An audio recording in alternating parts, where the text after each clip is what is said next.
You wake up. It's dark. You glance at the clock, 2:07 a.m.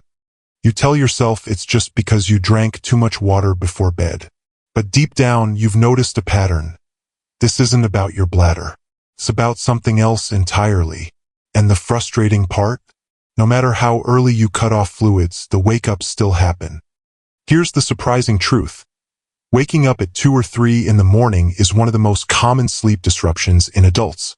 And while yes, bathroom trips can play a role, research shows they're often just the trigger, not the cause. What's actually waking you is usually a hidden storm of factors involving your nervous system, your hormones, and the way your brain processes stress while you sleep. A study from the University of Pennsylvania found that middle-of-the-night awakenings are strongly linked to elevated cortisol rhythms, changes in body temperature regulation, and even subtle blood sugar fluctuations, all of which can be amplified by modern lifestyle habits.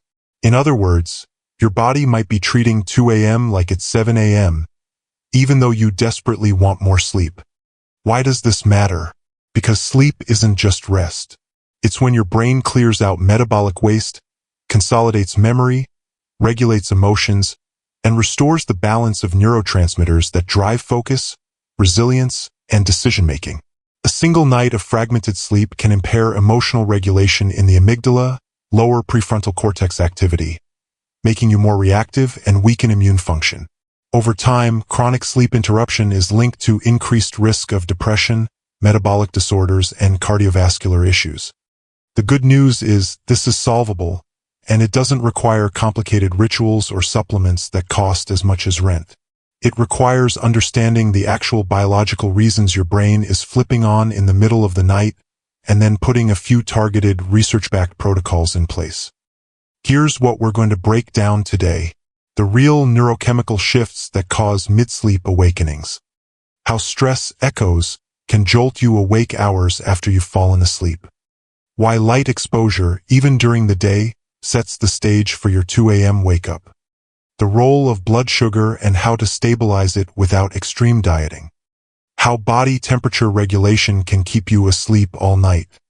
A set of simple, science-based tools you can start tonight to retrain your brain and body for uninterrupted sleep. By the end, you'll know exactly what's happening in your brain when you wake up in the dead of night, and you'll have a clear plan to reclaim the deep, restorative sleep your mind and body thrive on. If you've ever woken up in the middle of the night and felt wide awake, almost as if you could get up and start the day, there's a good chance you've met what I call the cortisol cliff. Here's what's happening. Your body operates on a roughly 24-hour circadian rhythm. One of the key players in that rhythm is cortisol, often thought of only as the stress hormone, but in reality, it's also a vital wakefulness signal. Normally, cortisol is at its lowest around midnight, then begins a slow, steady climb in the early morning hours to help you feel alert when it's time to wake up. But here's the catch: in some people, particularly those under ongoing stress, this climb isn't slow and steady. It's a spike. And when that spike happens too early, say around 2 or 3 in the morning, your brain interprets it as morning and you wake up. A 2013 study in the journal Psychoneuroendocrinology found that individuals with higher perceived stress had significantly steeper early morning cortisol rises, and those rises were directly correlated with more frequent midnight awakenings. Essentially, your stress chemistry is rewriting your body clock. Why does this happen? Stress, even the kind you think you've left behind during the day, doesn't just vanish at bedtime. Your hypothalamic pituitary adrenal, HPA, axis, the brain hormone system that regulates cortisol, can remain hypersensitive for hours. So when your circadian signal starts nudging cortisol upward, your stress system responds with a full-on jolt instead of a gentle wave. Here's what that means for you. If you're in a period of chronic stress, your body may think it's helping by prepping you to wake earlier, even though it's actually robbing you of restorative deep sleep. If you use caffeine late in the day, it can make that cortisol spike sharper and earlier. A simple tool to apply is cortisol anchoring. This means deliberately training your cortisol rhythm so it peaks at the right time. Research shows that bright light exposure within 30 to 60 minutes of waking, ideally outdoors light, can help anchor your cortisol rise to the morning. Pair this with avoiding intense light exposure, especially overhead LED lighting, in the 2 hours before bed. Another tool is parasympathetic downshifting in the evening. Try 5 to 10 minutes of slow, nasal breathing, a warm shower about 90 minutes before bed, or light stretching. These lower nighttime cortisol levels, making the early morning climb less dramatic. The takeaway here, your 2 a.m. wake-ups might not be a random glitch. They could be your stress chemistry misfiring. The good news? You can retrain it, and the process starts in the morning, not at night. You've probably experienced this. You have a tough day, maybe a tense conversation at work, a pile of deadlines, or even a subtle undercurrent of worry about something you can't quite name. You finally fall asleep, thinking you've left it behind. But at 2 or 3 in the morning, you snap awake, heart beating a little faster, mind surprisingly alert. What's happening is something I call a stress echo. Even while you sleep, your nervous system is still processing the day. Physiologically, here's the breakdown. Your autonomic nervous system has 2 main branches: the sympathetic, your fight or flight mode, and the parasympathetic, your rest and digest mode. A well-regulated nervous system transitions into parasympathetic dominance at night, allowing your heart rate, breathing, and stress hormones to stay low and steady. But if the sympathetic system remains partially activated, even at a low hum, it's like leaving a car engine idling. Any small fluctuation, like a shift in sleep stage or a dream that activates emotional circuits, can be enough to jolt you awake. A study in sleep medicine reviews found that people with high daily stress showed greater autonomic instability during sleep, measured as higher nighttime heart rate variability changes, and more frequent awakenings. This means your body is essentially keeping watch when it should be fully off duty. Why does this matter? Because once you wake up in this state, it's harder to fall back asleep. Your sympathetic system floods your body with norepinephrine, a neurotransmitter designed to make you alert and ready to respond to threats. Not exactly the recipe for drifting peacefully back to dreamland. The practical fix here starts before you get into bed. You can train your body to shift out of sympathetic dominance with something I call state clearing. Write down the 3 main things on your mind, even if they're small, before bed. This signals your brain that they've been stored and don't need active processing at night. Do 1 to 2 minutes of progressive muscle relaxation, gently tensing and releasing different muscle groups to signal safety to the nervous system. If you wake up at night feeling tense, avoid turning on bright lights. Instead, try a simple 4-7-8 breath cycle to coax the parasympathetic system back online.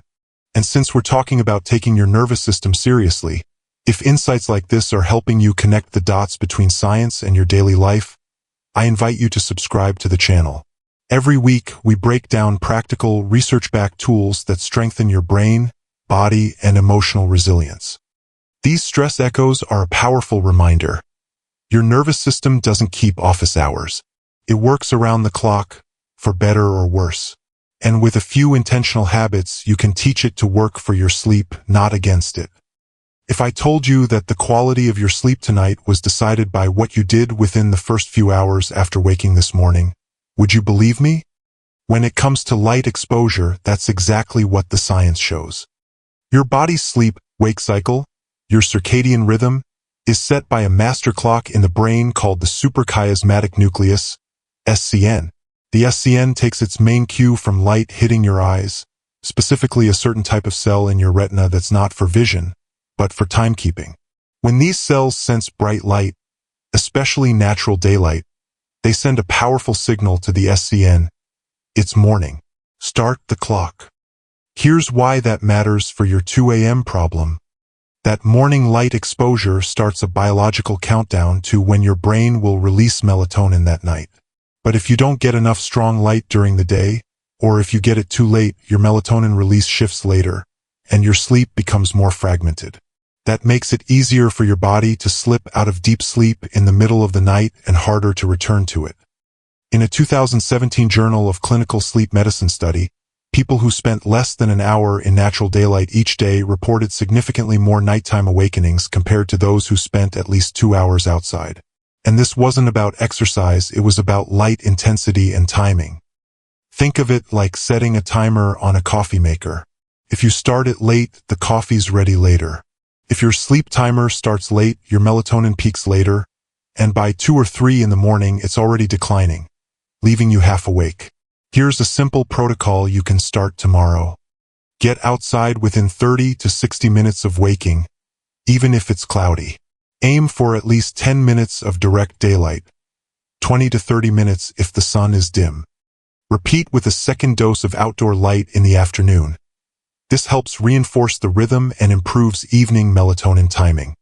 At night, dim household lights and avoid overhead LEDs for at least an hour before bed. Warmer, lower light tells the SCN it's time to wind down. Your circadian system is like a conductor. It needs a clear, strong cue to keep the whole orchestra in sync. Without that cue, your sleep cycles drift, and the 2 a.m. wake-up becomes a recurring solo you didn't ask for. Picture this. You drift off to sleep feeling content and comfortable. Then, hours later, you wake up, not with racing thoughts, but with a strange, restless alertness. No nightmares, no noise outside, just awake. One overlooked cause? Blood sugar instability. Here's the science: your brain is a high-demand organ. Even while you sleep, it consumes a steady stream of glucose for functions like memory consolidation and tissue repair. Normally, your body regulates this supply smoothly. But if your blood glucose drops too far, which can happen after a steep post-dinner spike, your body treats it like an emergency. In response, it releases counter-regulatory hormones, mainly adrenaline and cortisol, to bring blood sugar back up. Those same chemicals that would help you run from danger also make you feel alert, and that's why you can find yourself staring at the ceiling at 2 a.m. A 2019 study in Nutrients found that people who ate high-glycemic meals close to bedtime had significantly more nighttime awakenings than those who ate balanced, lower-glycemic meals. This wasn't just about the amount of sugar, it was about the rapid rise and fall of glucose levels. The fix isn't about cutting out carbs entirely, it's about managing the curve. A simple framework you can apply. Front-load carbs earlier in the day and focus on protein, healthy fats, and fiber at your evening meal. These slow the release of glucose into your bloodstream. Avoid dessert right before bed. If you want something sweet, aim for earlier in the evening so your glucose has time to stabilize before sleep. Small, balanced snack if needed, like a handful of nuts with a slice of cheese, can help maintain stable blood sugar through the night without spiking it. If you've ever noticed you sleep better after a well-balanced dinner compared to a pizza and ice cream night, you've already felt this principle in action. And if connecting these dots, from blood chemistry to brain chemistry, is helping you rethink your routines, go ahead and subscribe. That way you'll get the next set of tools we share for training your mind and body toward peak performance. Not just at night, but throughout your entire day. When your blood sugar is steady, your brain doesn't have to trigger an emergency wake-up call. And that means you're free to sleep through the night. When most people think about why they wake up in the night, they rarely think about temperature. Yet your body's ability to regulate heat is one of the most important drivers of uninterrupted sleep. Here's why. To fall asleep and stay asleep, your core body temperature needs to drop by about 1 to 2 degrees Fahrenheit. This drop helps slow metabolic processes and signals your brain to release melatonin. But temperature isn't static through the night. It follows a curve. Your body cools down in the first half of sleep, hits its lowest point in the early morning hours, then begins to rise again before you wake. If your sleeping environment interferes with that cooling, for example, if your bedroom is too warm, your bedding traps heat, or your mattress holds onto body heat, your core temperature can start to rise too soon. When that happens around 2 or 3 in the morning, it can trigger partial wakefulness or even pull you fully out of sleep. Research from the University of South Australia showed that even small increases in core temperature, less than 1 degree Fahrenheit, during the night can cause a shift from deep to lighter sleep stages, making it easier to wake up and harder to return to deep sleep. The good news: you can influence this with a few small tweaks. Optimize room temperature. Aim for around 65 to 68 degrees Fahrenheit for most people. Cooler air supports your body's natural drop in temperature. Choose breathable bedding. Cotton, linen, or temperature-regulating fabrics can help prevent heat buildup. Leverage a warm-to-cool transition. Taking a warm shower about 90 minutes before bed causes blood vessels in your skin to dilate. This helps your body shed heat faster afterward, priming you for a steeper temperature drop as you fall asleep. Feet freedom.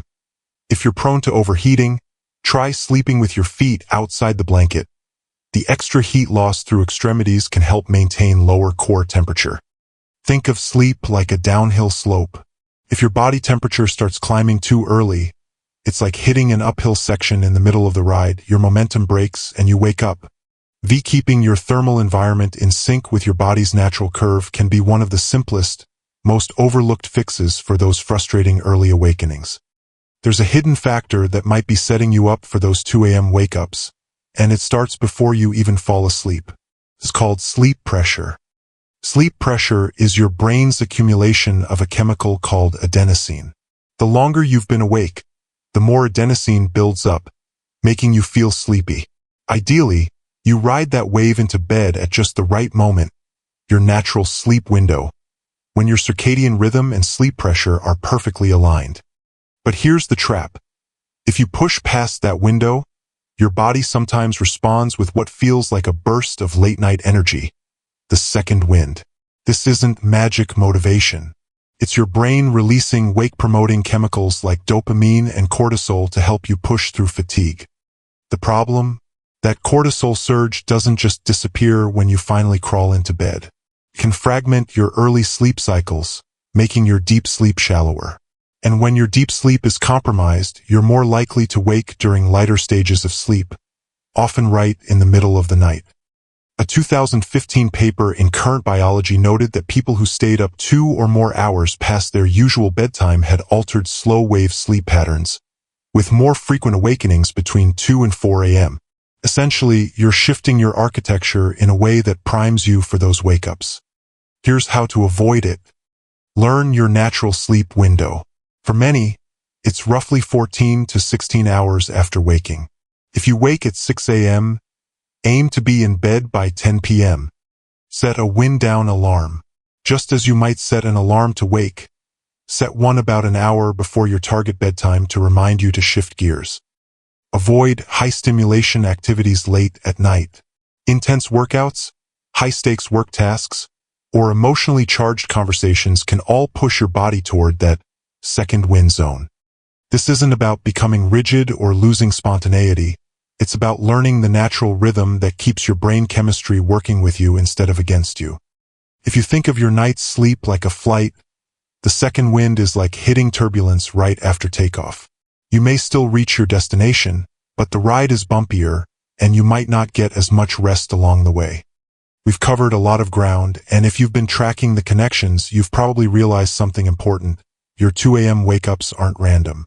They're the result of very specific, predictable shifts in your brain and body. And when you know the levers to pull, you can change the outcome. Let's recap the 6 key insights. First, the cortisol cliff. Your natural cortisol rise, meant to prepare you for morning, can spike too early under chronic stress, jolting you awake hours before your alarm. The fix? Anchor your cortisol rhythm with morning sunlight and gentle evening wind-down rituals. Second, stress echoes in the nervous system. Your body doesn't always switch from fight or flight to rest and digest when you go to bed. That residual sympathetic activation keeps you on alert. The fix here is state clearing, writing down lingering thoughts, relaxing your body, and keeping lights low if you wake. Third, daytime light dictates nighttime sleep. Your circadian clock needs strong, early light exposure to time melatonin release for deep, continuous sleep. Get morning light within 30 to 60 minutes of waking, and dim lights in the evening. Fourth, blood sugar dips. Steep drops at night, often from a big spike after dinner, trigger adrenaline and cortisol, waking you up. Balance your evening meals with protein, healthy fats, and fiber, and avoid dessert right before bed. Fifth, core body temperature and sleep depth. If your core temperature rises too early in the night, you'll shift into lighter sleep and wake more easily. Keep your room cool, choose breathable bedding, and use a warm-to-cool transition before bed. And sixth, sleep pressure and the second wind. Staying up past your natural sleep window can trigger a late-night cortisol surge that fragments your sleep. Identify your optimal bedtime and protect it with a wind-down routine. Now, why does this matter? Because uninterrupted sleep isn't just about feeling rested. It's about how your brain and body function the next day. Deep sleep strengthens your memory, regulates emotions, clears out metabolic waste from your brain, restores immune function, and balances hormones that control hunger, mood, and focus. Missing that restorative cycle even by an hour compounds over time. And here's something worth remembering. These systems, your cortisol rhythm, nervous system state, circadian timing, blood sugar regulation, temperature cycles, and sleep pressure are trainable. They're not fixed traits, which means tonight could be the start of a completely different relationship with sleep. If you want one simple place to begin, start with morning light exposure. Costs nothing, it's easy to do, and it anchors almost every other system we've talked about. 10 minutes outdoors within an hour of waking, rain or shine, can help reset your cortisol timing, improve melatonin release, and even make your nervous system more resilient to stress echoes. Do that daily, and you've already begun shifting the whole picture in your favor. So here's my challenge. Try this for the next 7 days, and keep track of how often you wake at night. You may be surprised at how quickly your sleep begins to stabilize. And if this breakdown has given you clarity, consider joining this community by liking the video, subscribing, and sharing your experience in the comments. We're building a space for people who want more than quick fixes, people who want to understand their bodies and minds, and use science to get the best out of both. Your sleep is not a mystery. It's a rhythm. Learn it, respect it, and you'll not only wake up at the right time, you'll wake up better.